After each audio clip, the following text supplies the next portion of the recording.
Welcome into the Still Curtain podcast. I'm Josh Yourish, and the Pittsburgh Steelers are 6-2 after beating the New York Giants on Monday Night Football from Acrisure Stadium, 26-18. It is late Monday night, October 28th, and I'm so excited to be with you for this instant reaction show. First time we're trying this, going live right after the game. Thought it was a great opportunity. I typically do a Monday afternoon show. That would have been a preview this week. Instead, let's just do the instant reaction. Let's stay up late. And we got a lot to talk about as the Steelers hold on for a much needed win over the Giants before the bye week and before the second half gauntlet starts for Pittsburgh. And we got a lot to talk about. We got to get into a wide open AFC North race. And we got to get into Russell Wilson. But before we get into any of that, we have to talk about TJ Watt. Defensive Player of the Year, 4-time first-team All-Pro, future Hall of Famer. That's what a player like that can do for you when you're letting an inferior opponent hang around, right? The Steelers had opportunities to lay the kill shot, to land the kill shot in this one, to land the knockout blow, and they didn't do it. But TJ Watt did. They didn't do it on offense. They went 0 for 4 in the red zone. We're going to get into those struggles. But on defense, they did land the kill shot because TJ Watt is just simply one of the best defensive players in the NFL. And there was kind of an interesting chess match in this one before we get into the strip sack, of course, that won it for Pittsburgh. Right from the very start of the game, the first thing I had my eyes on was what are the Giants going to do with their offensive line? Because they were starting Chris Hubbard, former Steeler right tackle, crucially, at left tackle, his first start at left tackle. They signed him off the 49ers practice squad with Andrew Thomas out. He's on Alex Highsmith's side. TJ Watt's on the other side against Illuminor, who is not a great right tackle, but more reliable than Hubbard, who they essentially signed off the street. So from the very first drive of the game, the Giants were in an immediate dilemma. Which side are we going to chip? And that's why the Steelers' team building process of, okay, we're actually going to put a bona fide dude opposite TJ Watt, not Bud Dupree, who had a good season but was a big product of TJ Watt. We're putting a dude with Highsmith. We're going to pay to keep him. Paid off tonight because on the very first drive, the Giants, as every other team in the NFL does, were chipping on TJ Watt's side. And Alex Highsmith got 3 immediate pressures in the first quarter, 2 quarterback hits on the very first drive of the game. So, okay, now we have to help on that side because Hubbard is getting worked by Highsmith because Highsmith, he's not TJ Watt. He's a hell of an edge rusher. Not an all-pro, but like a Pro Bowler. You know, Pro Bowler is kind of a fake thing now because everyone opts out of it. But a tier down just below an all-pro guy, that's what Highsmith is. And he was dominating Hubbard, who's basically not signed off the street, but off the 49ers practice squad, making his first start on the left side. We've talked so much about Broderick Jones moving left to right. That's right. Hubbard's been a right tackle his entire career. Now he was a left tackle. Didn't do a very good job of it. So that's a chess match we're watching from the very start of this game. And then you get into the fourth quarter. You're up 8. You should be up more. 5 minutes left. Okay, Arthur Smith, lean on him. Najee Harris, lean on him.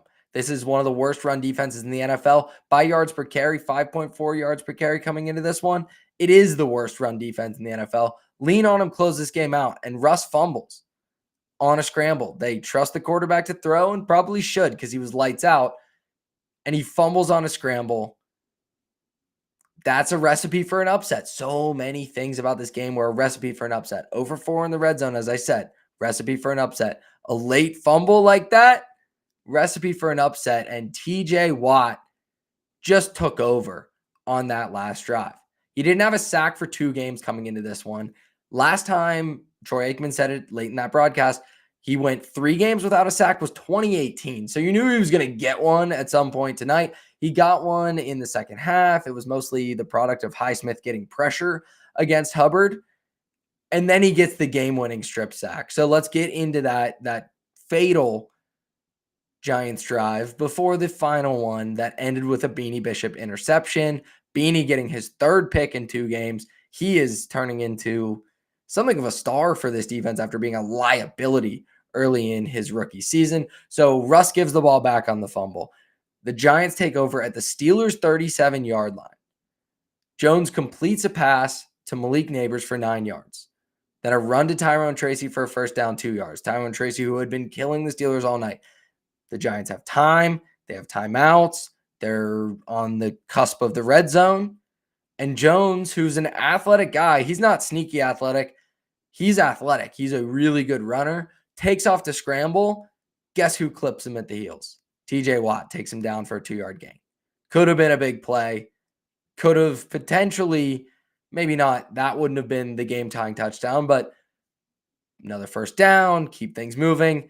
And then the very next play, Watt essentially wins it with a strip sack. That's what great players mean to teams on offense, on defense. You can rely on a great player like that. And when you put multiple of them together on the defensive line, you can have something really special. This defense has a lot of flaws, but in big moments, a future Hall of Famer like TJ Watt, one of the probably 5 best, maybe on the Mount Rushmore of best Pittsburgh Steelers defensive players of all time, which is saying a whole hell of a lot, just adds another moment to that resume. In a season, he's already eclipsed 100 sacks. He isn't completely dominating this year like he has in past seasons, but man, what a second half from Watt, and what a big play in a huge, huge moment. And there are 2 things that are important to take away from this Watt and Highsmith performance, this chess match that we saw with Hubbard being the liability at left tackle. The Steelers all year, and for the past couple of years, have just stuck TJ Watt on the right side of the offensive line going against the right tackle. Offenses know that's where he's going to be. Steelers know that's where he's going to be. And he's still one of the most productive pass rushers in the NFL. But it's very easy for opposing offensive coordinators and head coaches and offensive line coaches to scheme around that, right? To say, we're going to chip to that side, running back to that side, tight end to that side, double team to that side, full slide to that side. TJ Watt, TJ Watt, TJ Watt. When there's a liability on the other side, what do the Steelers do? Do they say, okay, you're giving all this attention to TJ Watt? Great. We'll let Highsmith eat. That's what they did for most of the game. But crucially, in the second half, when they needed to, the Steelers flipped him around. The Steelers moved TJ Watt over to the left side to go at Hubbard, right? They're still probably going to chip him either way, but go win against their worst guy. When the Steelers played the Raiders, obviously Pittsburgh was able to blow them out. It wasn't much of a competition, but Max Crosby quickly in that game recognized Broderick Jones is the liability of this offensive line, not Dan Moore Jr., Broderick Jones. He flipped over to the right side and had Broderick Jones in hell all game. TJ Watt did some of that in the second half. They're not going to fully do that. They don't fully give TJ that freedom because they like what they have with Highsmith on the other side. But I love that they were willing to be a little bit creative. I'm begging for some more creativity along the pass rush. This is the lowest blitz rate team in the NFL on passing downs, the Pittsburgh Steelers. And you get that because you're paying for high quality defensive linemen. But let's do a little bit something to help those guys out. They did that tonight. And ultimately, it's one of the reasons they won the game. In the second half, they shut down the Giants offense that was rolling for much of the first half because the pass rush finally got home. And a huge, huge key to that was flipping Watt and Highsmith and letting Watt work against Hubbard. Highsmith was unbelievable against Hubbard the entire night. Just give both guys a bite at that apple. Let them take on the weak link of the offensive line. They did that. They kept those guys fresh. And then ultimately they clinched the game. They won the game with the Beanie Bishop interception with both guys on the sideline getting a blow with 42 seconds left, something that Mike Tomlin and his coaching staff would be ripped for if the Giants ended up tying things up, but they didn't. And Beanie Bishop made a great play on the it was thrown right to him. Daniel Jones made a terrible throw. Beanie Bishop took advantage of it, closed the game out. The Steelers can exhale going into the bye. It was not a perfect game. For the Steelers are just on the cusp of being a true contender. And I'm going to get into the guy who can take them into, okay, we're a bona fide AFC contender, because there are flashes of it. And I didn't think we'd see those flashes of it. And I'm starting to get a little bit excited about Russell Wilson. But they're right on the cusp of that, right on the cusp of being a contender. And tonight's just another example of that, letting a team like the Giants hang around. But the first half of the schedule for the Steelers was the easy half of the schedule. You needed to go get at least 5 wins. They got 6. You only need 4 more down the stretch, and we're going to get into the AFC North race a little later tonight. You only need 4 more now. You're 6-2. 10 wins get you into the playoffs. Now, they should be shooting to win the AFC North because this team is capable of doing that. But at least you're knocking on the door of a for sure playoff berth, and you look more lively than you have in the past. You look more lively to win a playoff game instead of just getting there. And Russell Wilson is a big reason why that's the case. And I didn't think I'd be saying that, because this is not the Russell Wilson that Sean Payton hated in Denver and paid $83 million of dead cap hit to send packing, with a really good defense in Denver and a pretty good team that Bo Nix has with 5 or 6 wins at this point in the season, which is also not expected. But Sean Payton said, see ya. And Russell Wilson ate that humble pie and slimmed down so he could be more mobile. He was more mobile tonight, fumble notwithstanding. And man, can he throw the deep ball. That's never been gone in his game, the deep ball. In the second half, he unleashed it. And man, oh man, if he's dealing like that, this team has a shot. This team has a shot against Baltimore. This team has a shot against Buffalo. This team has a shot against Houston. I'm not willing to say it about Kansas City yet, but that's still a flawed team. So I'm trying not to get over my skis. But man, after 2 games of Russell Wilson, he's absolutely QB1. There's no question about it going into the bye.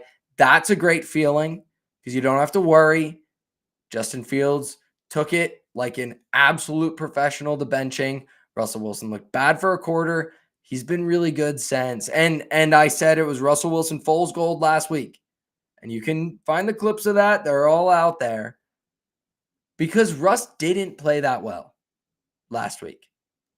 There was a lot of high variance on those moonshots, receivers doing a lot of work for him, and there was some of that tonight. The Van Jefferson play comes to mind, right? That's an underthrown ball. It's a back shoulder ball that you're giving a receiver a chance. It's also a little bit underthrown. But the throw to Pickens, man, that's a good throw. That's a real throw that the Steelers have not had in their offense. That's a club they have not had in their bag since before Ben hurt his elbow. That's a long time. It's a long time since the Steelers offense has looked like this. And we got to get into a little bit of numbers before we talk about it even more. So Russ finished the night 20 for 28 for 278 and a touchdown. Should be more touchdowns. The red zone problems have to get fixed because Justin Fields was the easy button in the red zone. They don't have it anymore. So let's find some answers, Arthur Smith. But he averaged 9.9 yards per attempt. That's pushing it down the field. He was good in the quick game. The play action game is alive. I loved the play action deep shot to Darnell Washington. I did not see that stuff coming into Darnell Washington's game. From what I saw at training camp with this guy, he just didn't look smooth as a pass catcher. He hasn't at any point in his career. And now they are.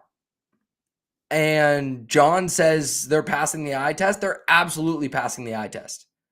The Steelers, for the first time in a while, actually look like a real competitor. And on these instant reaction shows, as I bring that message up from John, I want you guys to get involved if you're watching late night, staying up with me, hanging out, ask questions, fire away with anything. We want to be more interactive on these late night live shows, or they're not always going to be late night, but post game live shows. We want to be more interactive with the chat. Any questions you have, I'll be happy to get to them. But the Steelers they're passing the eye test tonight. The offense, red zone issues notwithstanding, of course, was really good. 427 yards, right? They were struggling to gain 300 yards in the Matt Canada era. And I said it last week. There were a lot of us that predicted 10 wins for the Steelers again that underestimated just how valuable competence would be on offense. And this is more than competence right now, because that was 26 points and they left so much meat on the bone. But going from Kenny Pickett to whatever version of Russell Wilson, even the worst version of Russell Wilson, that's a huge upgrade. And going from Matt Canada to Arthur Smith, that's a huge upgrade. And we're seeing the value of that in these wins.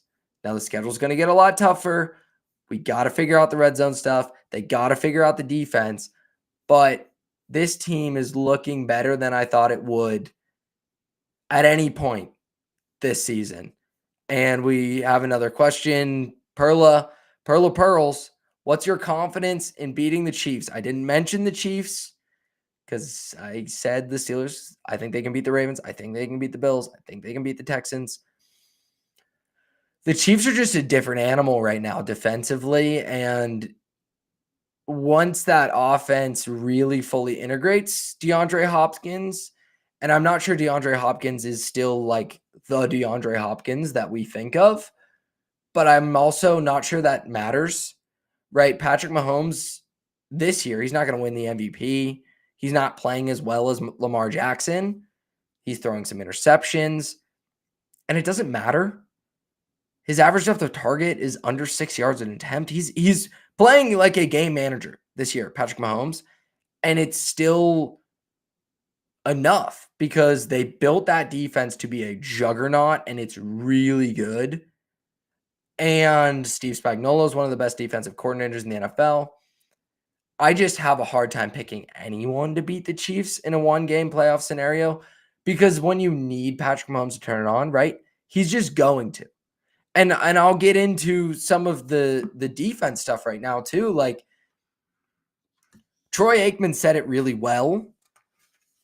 And I want to pull up the exact quote, right? He said, "This is a defense. They're good. They're not a complicated defense." And I'm not sure there's any disguise you can throw at Patrick Mahomes that's going to confuse him at this point in his career. But I know for sure he can torch cover 3 because he's seen it a million times, right? He's starting to enter Brady. Mahomes is starting to enter that Brady territory of if you give him the same look, he's just going to torch it. And Daniel Jones did that tonight, right? Aikman started bringing it up. Like they're showing cover 2. One safety's coming down. It's single high. The Steelers love to run cover 3.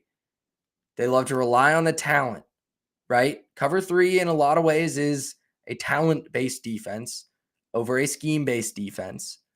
And the Steelers have a lot of talent. They have the most expensive defense in the NFL, but Dante Jackson's getting picked on by Darius Slayton, right? They're getting one-on-one matchups with Malik Neighbors, and the Steelers don't really have an answer. Joey Porter Jr. is good as a cornerback 1, but he's not somebody who can really shadow. I think he'd be a good matchup for DeAndre Hopkins specifically, right? As a physical guy, Hopkins not a separator, and JPJ with his long arms.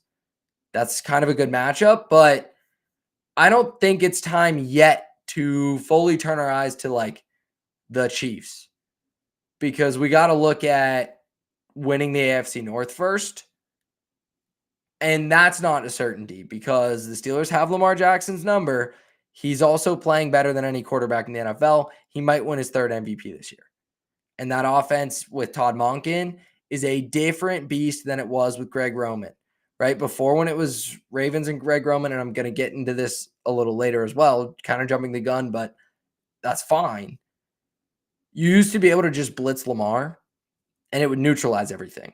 And it wasn't so much a Lamar problem as it was a Greg Roman problem, because it just didn't have, that offense didn't have many counters, right, in the passing game.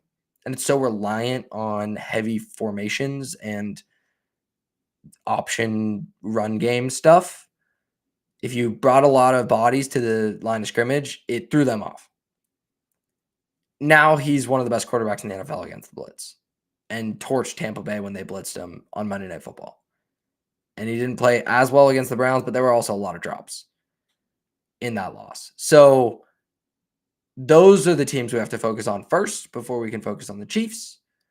But the Steelers, like, the fact we're even having that conversation is crazy, especially because that was just an 8-point win against the 2-win Giants. So maybe we're getting a little ahead of ourselves, but this is a team that can make the playoffs for sure. And now I'll get into Russell Wilson. And if you have any Russ questions, fire away with them.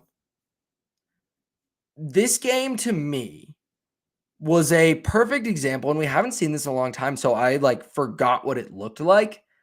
Was a perfect example of what it looks like when Mike Tomlin trusts his quarterback, right? This team has had a lot of slow starts. It's been a story with this offense. Matt Canada, Kenny Pickett, Mitch Trubisky, Mason Rudolph, even Ben and Randy Fichtner, right? This is a slow starting offensive team. And today they came out up tempo. That was new, right? That was, I trust my quarterback. They weren't running a hurry up, but they were quick to the line. They wanted to see what the defense looked like. That's Ben stuff. That's stuff Tomlin was trusting Ben to do.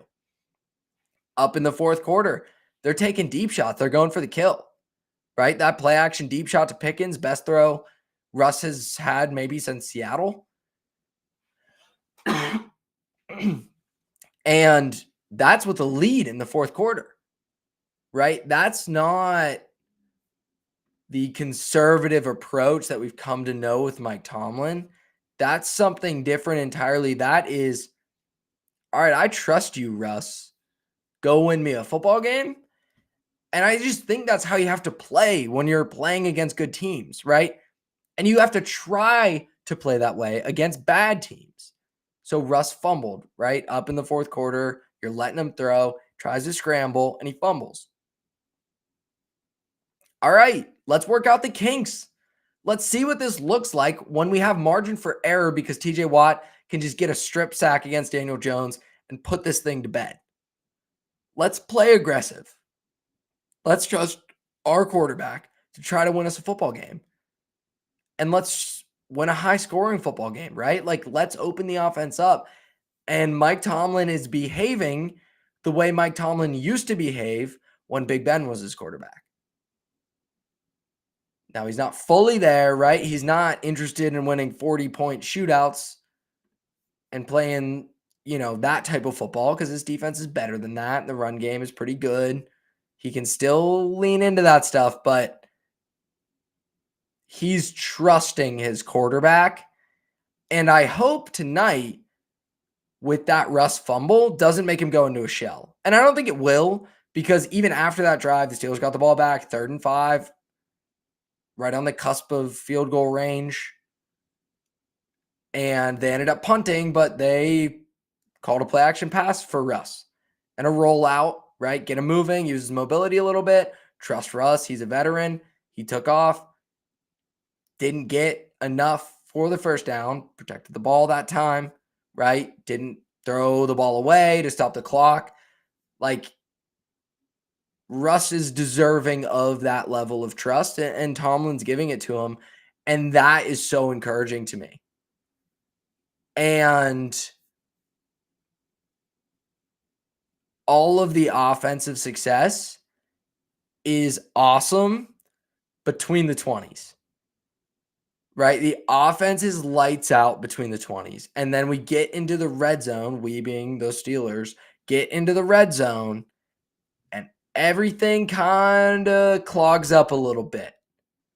They went 0 for 4 in the red zone, 4 field goals rather. And do you think our running game is too obvious is the question from Perla? No.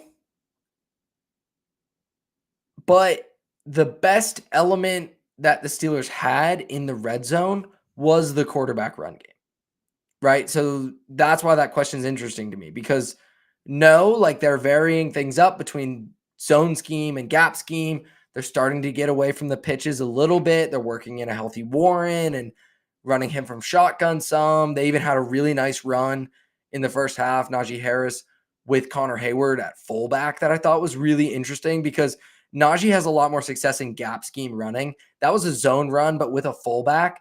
So the problem with Najee as a runner is if he slows his feet in the backfield, right, he's done. He's not quick enough to do that. So if he doesn't see the hole and just hit it, he's cooked. With a fullback, you kind of are just following. And the zone run with a fullback to lead the way could be a really good answer for unlocking things for Najee even further because he's been really good and was really good again. 19 carries for 114 yards, average 6 yards a clip, right? Like this offense was dynamic. 6.9 yards per play. They were averaging 7 yards per play, and then they get into the red zone and they don't have Justin Fields quarterback run, and everything just clogs up.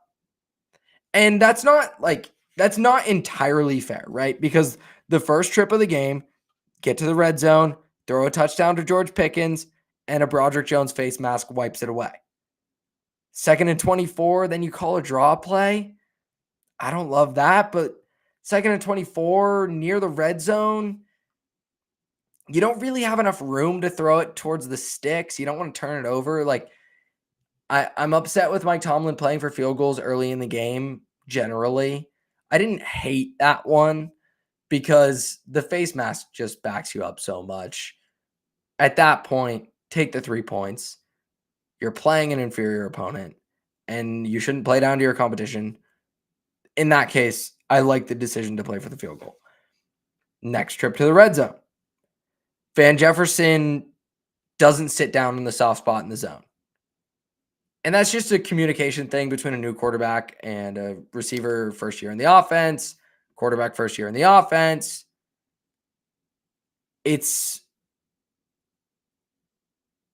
That's something they just have to figure out, right? And that was nearly a touchdown. Should have been a touchdown. And I think if that same play happens with Van Jefferson and Russell Wilson in the red zone in week 13, I think it is a touchdown, right? I think those guys are on the same page by that point. So you miss a touchdown there, you settle for a field goal. You're missing, and even the next play after that, right? Wilson scrambles, has a lane to run. He's not the runner he used to be. He's not the runner Justin Fields is. So he throws it. It's batted.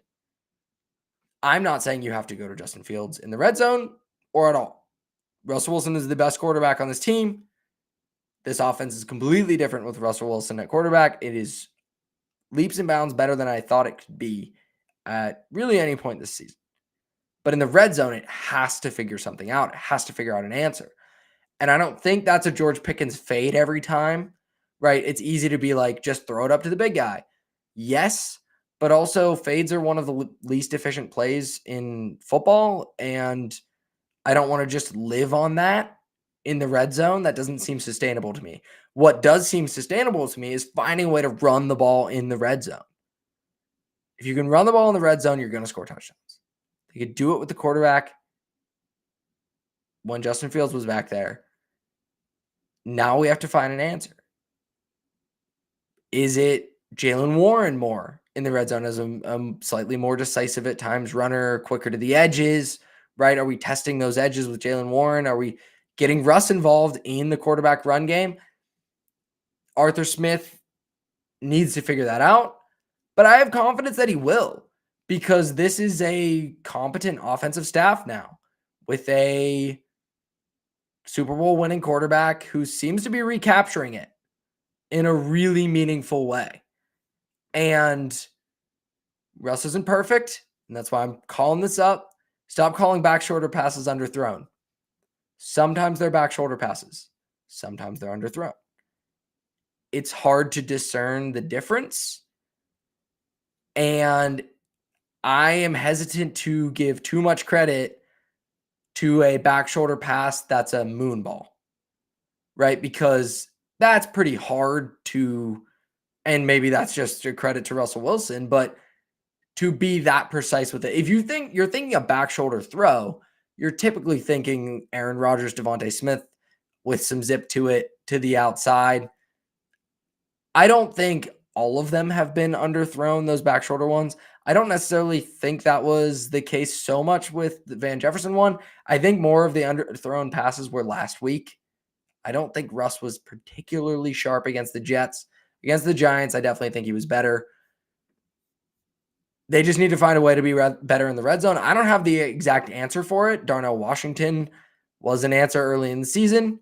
He still looks really good in the passing game, but I don't think you can just throw to, funnel targets to Darnell Washington every time you get inside the 20. The passing game has to figure something out there because there's still limitations to what Russell Wilson is as a passer. He's playing excellent football right now. A lot of it is deep shots. A lot of it is play action at the moment. That's way better than anything the Steelers have had in the passing game since before Ben hurt his elbow. It just doesn't attack the middle of the field in a way that would be very helpful in the red zone. That increases the risk of turnovers at times, but they have to figure something out because you're not going to beat good teams. You're not going to win playoff games going 0 for 4 in the red zone with 4 field goals. And the Giants, too, they had opportunities in the red zone that got taken away for penalties and touchdowns wiped off the board. So there was a chance this game was even closer than just the one-score game that it was. But if you look at yardage, and I imagine when the success rate number, like the success rate differential, kind of comes out about this game, it'll be heavily favoring the Steelers because they were clearly the better team. But defensively, and now we have to get into the defense before we jump to the rest of the AFC North to wrap out this very late night, as it's now early Tuesday morning, and thank you for being with us. Tyrone Tracy, a running back out of Purdue, young running back that the Giants have kind of captured lightning in a bottle with, was gashing the Steelers in the run game. And stopping the run has not been a huge issue for this defense, largely because Cam Hayward has just been dominant. I don't think he was moving the line of scrimmage in the way he has in the past tonight. I think there were a lot of holes that were open. I think Patrick Queen leaves a lot to be desired in the run game on Tyrone Tracy's 45-yard touchdown run. Queen got too over-aggressive, jumped a different gap. It's hard to know all the responsibilities, but it sure looked like he was the one that left that hole wide open. I've still been underwhelmed by the impact that Queen has made on this defense. And as Aikman said, it's not a complicated defense. Brian Daboll knew the answers to it, and Daniel Jones was able to hit a lot of those throws. Minkah Fitzpatrick,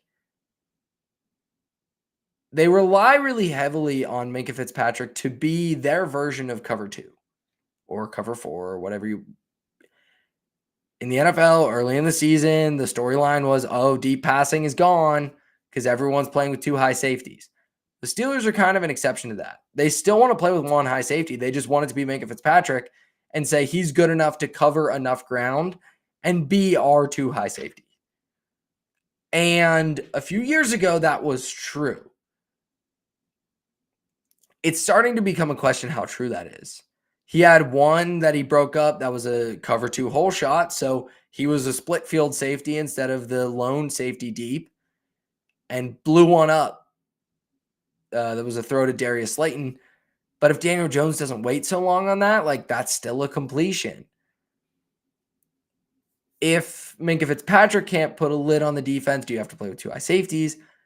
How do you play with two high safeties when you're still giving up 145 yards in the run game to Tyrone Tracy and 157 on the night?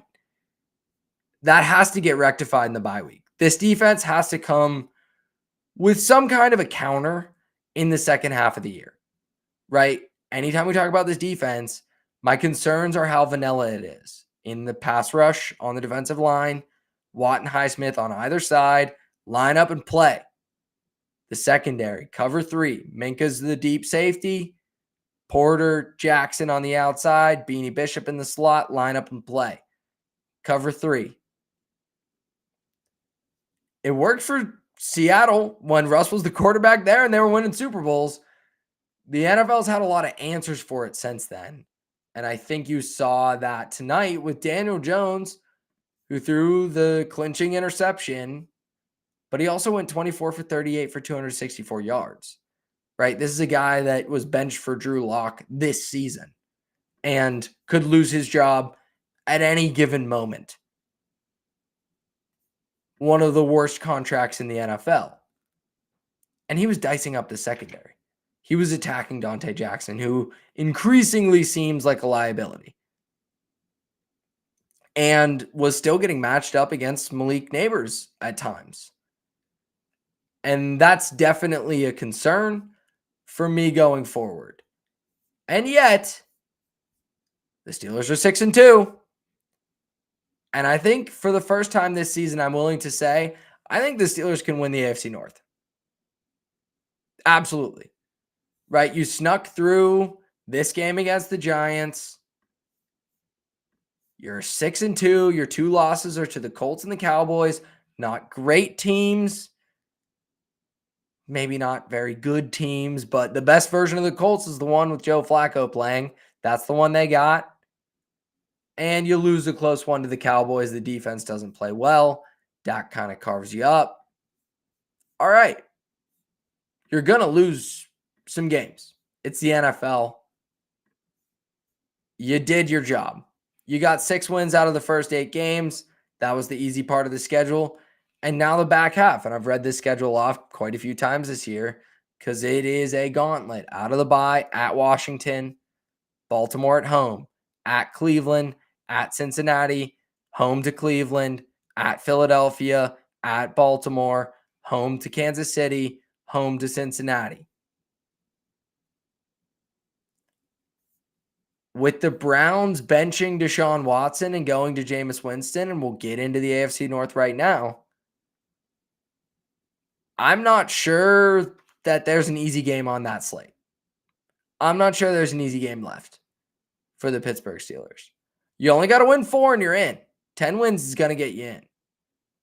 And I think that's going to happen, but we'll have to see if this team is a legit contender because it's going to be tough. They haven't played an AFC North game yet. They're going to, after playing Washington out of the bye week.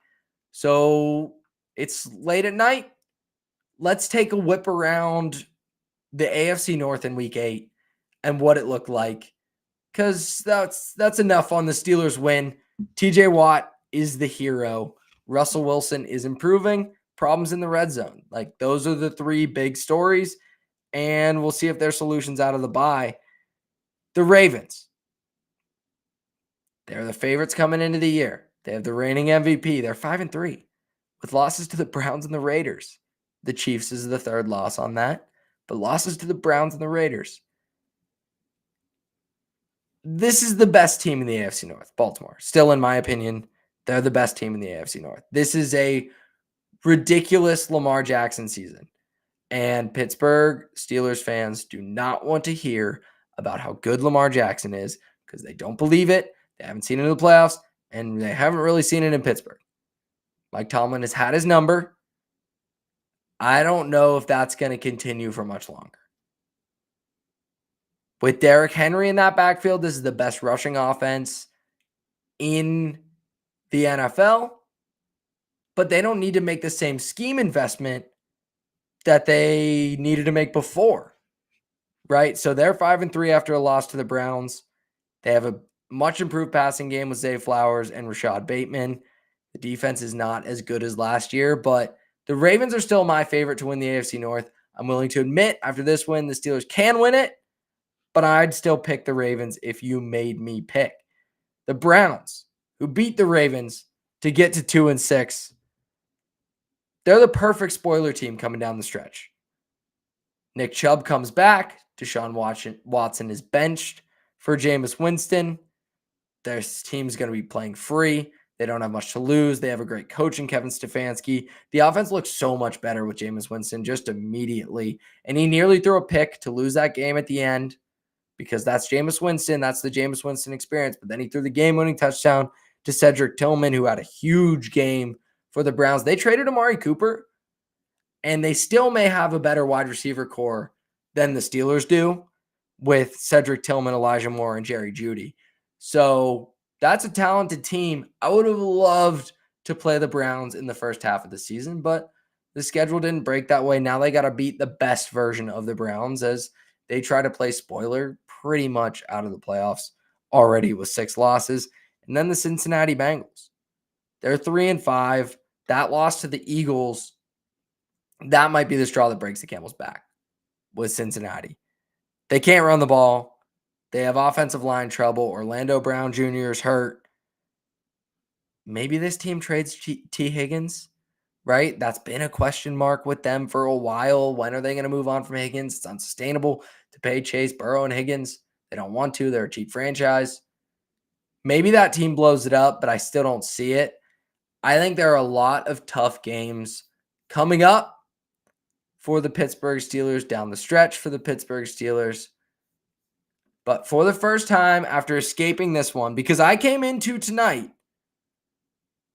feeling like, okay, this is a classic letdown spot after Russ looks really good, but it's a lot of deep shot variance, right? You're winning 50-50 balls. That's not super reliable. And now you play the Giants at home on Monday Night Football. You have a great record on Monday Night Football. Everyone thinks this is a terrible Giants team. Daniel Jones needs to be gone. And the Steelers were only a 6-point favorite. It felt like a really big letdown spot heading into the bye where we could have a classic Tomlin loss, which I think we saw against the Colts earlier this year. We certainly saw some Tomlin losses last season. Against Arizona comes to mind. And they gained 400 yards and put up 26 points. This is a team that went 10-7 last year, averaging 17 points per game. There are big red zone problems, and they put up 26 to get to 6-2. There's a lot to feel good about. It's hard not to feel good heading into the bye, and this is the perfect spot for the Steelers. They just have to capitalize on it because, as I said, the AFC North is wide open. And after surviving this one, thank you, TJ Watt, the Steelers are in a good spot to win the division. That's a good feeling heading into the bye. And I'll be back next week on the bye week to talk about everything, take more of a wide view look at the AFC North, because I know a quicker little whip around the AFC North tonight. It's 12:17 on the East Coast. We got to do even more Steelers talk next week. We'll be back for it, and I'm excited for what we can get into on the bye week. We can have kind of an off-season type of show. I'll be looking to get a guest on for it, and I hope you'll be there for it. Thanks for staying up with me. Steelers are 6-2. Have a great week. I know I will. And I'll talk to you next time on the Still Curtain podcast. Be sure to like and subscribe.